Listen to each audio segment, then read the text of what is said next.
Hari ni kita cerita pasal Focus Point.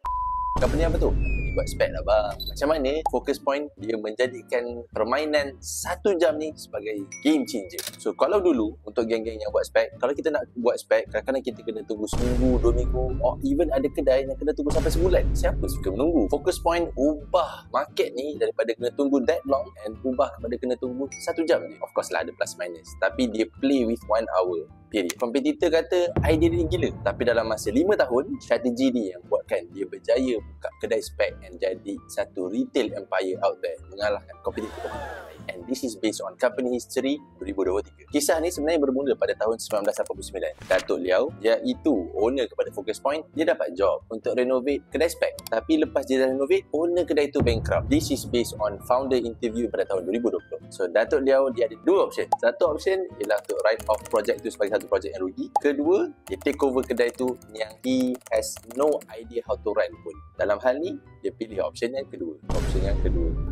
Walaupun dalam keadaan dia tak pernah touch industri ni pun, dia tak ada experience pasal industri ni pun, first thing first, dia buat market study pasal bidang optometris. Dia study industri cermin mata dan dia study apa sebenarnya yang orang nak daripada optometris. Dia find out ada something yang customer tak puas hati. Data yang dia dapat is always about the same. Customer akan tertanya-tanya, kenapa nak kena tunggu lama sangat Siap kalau dekat Google review tu tulis, nak kena tunggu sampai 3 ke 5 hari untuk spek. Buang masa. Datuk Liao buat something so revolutionary dan dia introduce 1 hour service. Dengan satu condition yang dia letakkan, bahawasanya semua proses kena ada standard, kena ada SOP. Dari eye test sampailah kepada cutting of the lenses. And this is based on business innovation report. Dalam keadaan strategi baru yang cuba diintroduce ni, kompetitor semua kutuk. Ni confirm akan compromise quality punya. Confirm quality Focus Point ni akan drop. Optometris mana boleh rush. Customer pula tak akan percayalah kalau servis terlampau laju. Tapi Datuk Liao, dia bekerja dengan data apa yang dia ada. 85% of prescription yang dia buat, yang dia handle, boleh siap dalam masa 1 jam. Tanpa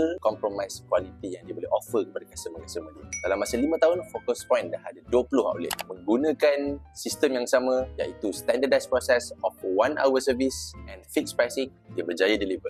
Dan yang paling game changing, rasanya dia start to introduce free eye test. Masa tu kedai semua charge pun nak buat eye test. Dalam hal ni dia disrupt market dan market kena adapt pula kepada permainan dia, iaitu eye test. Starting from that point, semua kedai buat free dan kena ikut market leader. Tahu tak dulu orang charge eye test berapa minimum?